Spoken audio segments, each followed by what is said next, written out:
Hello guys, welcome to my channel care of papaya world.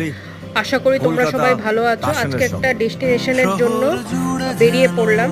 তো ডেস্টিনেশনে যাওয়ার জন্য আমাদেরকে প্রথমে হাওড়া স্টেশন পৌঁছে যেতে হবে। তো হাওড়া ব্রিজের উপর দিয়ে এখন পাস করছি। তো ভিডিওটা একটা তুলে ধরলাম তোমাদের সামনে। আগে একটা সময় বাবা মা সবার সঙ্গে হাওড়া স্টেশনে যাওয়ার জন্য এইভাবেই যেতাম। তো আজকে একাই বেরিয়ে পড়লাম একটা ডেস্টিনেশনের জন্য। তোমাদের সঙ্গে সব কিছুই শেয়ার করব। তো কলকাতার উপর দিয়ে হাওড়া স্টেশন যাওয়ার জন্য হাওড়া ব্রিজ দিয়ে পাস করার সময় এই ভিডিওটি আমি তুলে ধরলাম। তো তোমাদের সঙ্গেও শেয়ার করছি কীরকম লাগছে বলবে। আর একটা ডেস্টিনেশনের জন্য এখন একটা জার্নি স্টার্ট করব, তোমাদের সঙ্গেও শেয়ার করব। তো সুতরাং কেমন লাগছে ভিডিওটা অবশ্যই জানাবে। পছন্দ হলে লাইক শেয়ার কমেন্ট করবে। তো থ্যাংক ইউ সো মাচ।